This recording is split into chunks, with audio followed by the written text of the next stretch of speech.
So this experiment is to observe for the rhizobium.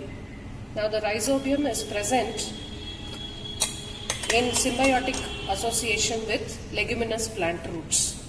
The examples of leguminous plant roots will include plants like methi, beans, groundnut, etc. So you can see over here that the nodules from the methi plants have been separated. These are all the nodules that have been plucked from the roots of methi plant. They have been put into water. So you can just see that the water is brown because of the soil contents. Now it becomes necessary that the nodules have to be surface sterilized. The significance of surface sterilizing is, if we don't sterilize the nodules and use it for staining purpose, we might be observing other bacteria which are present in the soil apart from rhizobium. So there will be a confusion as to identify which is rhizobium and which is the other bacteria. So in order to remove this error of observing other bacteria, we will have to do surface sterilization of the nodules. So as a first part of surface sterilization, I will remove some of these nodules and pour it into the Petri plate as is visible to you. I have just poured the contents from the tube into a Petri plate. These are the ones that you can see the nodules. I hope the nodules are clear to you. Okay. Now you can see the dust also there. Along with that, as you see the color of the water, you can make out that it is muddy water. So we will go for the first part of surface sterilization. Now for surface sterilization to be carried out, we will require mercury chloride solution, alcohol, and then distilled water. So each of these solutions is taken into the respective watch glasses. So we will now take the nodules. We will pick up the nodules with the help of a forceps. So I am picking up the nodule, putting it into mercury chloride. I will use some more nodules. Okay. So this will be kept for 15 minutes. Now you know mercury chloride is a sterilizing agent. The nodules will be kept soaked in mercury chloride solution for about 15 minutes so that all the other microbes on the surface will be killed. So this way we will retain for 15 minutes with mercury chloride solution. Then the next step is, we will have to shift the nodules into alcohol. So I am shifting all the nodules which were there in mercury chloride into the watch glass containing alcohol. Okay. Now in alcohol, the nodules will be kept for about 5 minutes. Alcohol is again a disinfectant.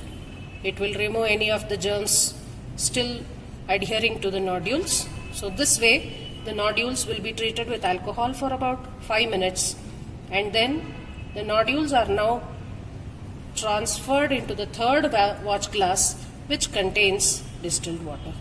So 3 levels of solutions are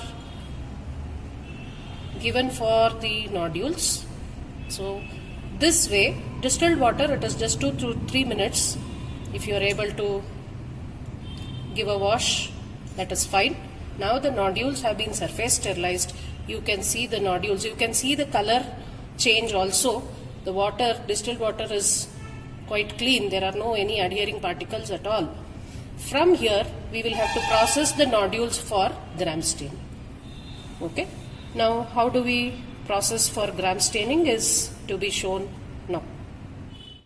So we have finished with the first part of surface sterilizing the root nodules. You can see the surface sterilized root nodules. Okay.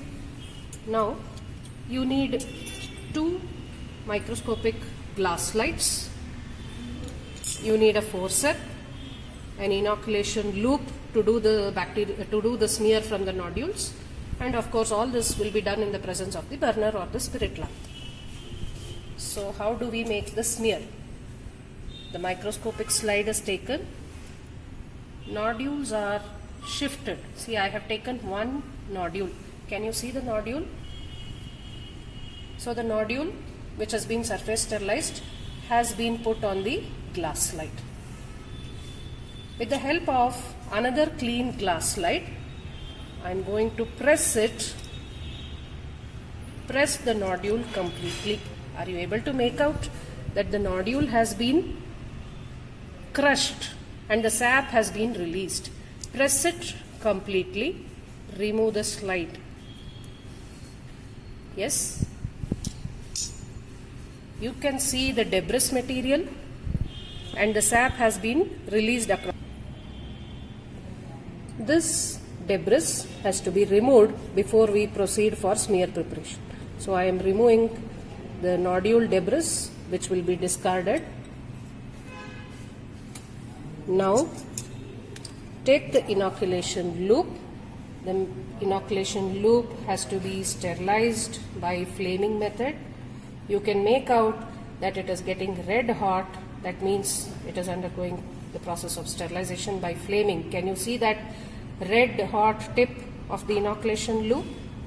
So we will wait for few seconds that the inoculation loop will be cooled, and whatever sap is present on the slide, that has to be made into a smear. The usual way that you make the smear, whatever sap is released from the nodule has been uniformly spread into a thin smear. Now the sap is there even on the second slide that you had used. You can still use that also to prepare the smear. You can use both the slides for staining. Whichever slide shows good observation can be kept for staining. So this way the smear for gram staining of Rhizobium is completed. Again, it is essential that we sterilize the loop to red hot condition and leave it aside. The slide is processed by heat fixing and air drying. Air drying, we are holding it for air for few seconds. In between there is heat fixing. So both the slides can be processed for heat fixing as well as for air drying. Yes. So you can see that the smear has completely dried. There are no water droplets remaining. So the smear is completely dry. It is ready for doing gram staining. Okay. This is the third part of this particular experiment where we have come to the staining. Hope you all remember this place where you have started your experiment by staining techniques from first semester. Then you had stained your hands, your aprons, etc. So these are the reagents which are used for gram staining. So the first primary stain is crystal violet, grams iodine, decolorizer, and then saffronin. So hope you remember the steps that has to be followed for gram staining technique. So you can see the slide which was prepared till now with the sap of the nodules. This slide is placed on the staining stand, to which the first reagent, that is crystal violet, is added.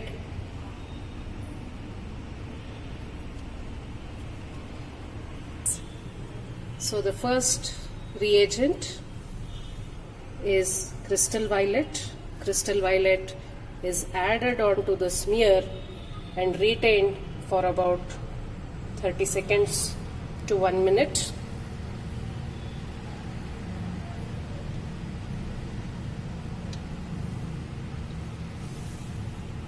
After 30 seconds of treating with crystal violet, the stain is washed off in a gentle stream of water. Now it is treated with grams iodine solution, which is retained for about a minute. Now grams iodine is a mordant which will fix the stain to the smear. So it is kept for about 1 minute.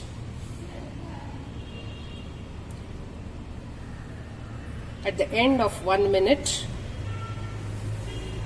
again there is a gentle tap wash given, water wash provided, so that the excess of the mordant is removed.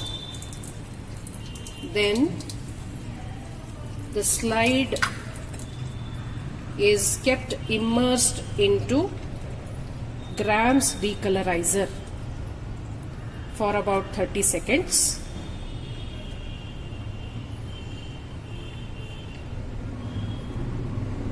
Okay.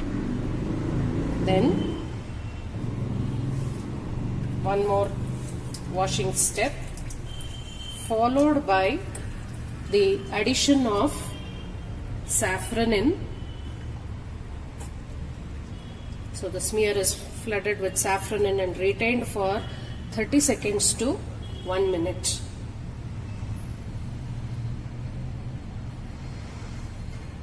Finally, the slide is washed. The slide is washed, and now the slide has to be blot dried, so you can see that the staining is completed. It will be blot dried and focused under microscope to find the Rhizobium cells. So we have the slide which was processed through Gram staining. Now we have to use, since it is a bacterial slide, we will have to change the objective to 100x. So I will fix 100x for observation, and then I will start focusing the slide. Now with 100x, it is a requirement that the oil has to be put before we focus the slide. So I think you can see that I am putting a drop of immersion oil.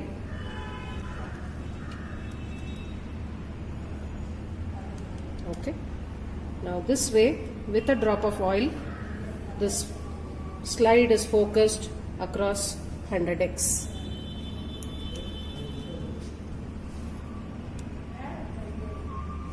So we will have to start focusing the slide and see that the objective is able to touch the drop of oil. So you can see that through the eyepiece, when the slide is being focused, the objective has to touch the oil, and by then we get a focus.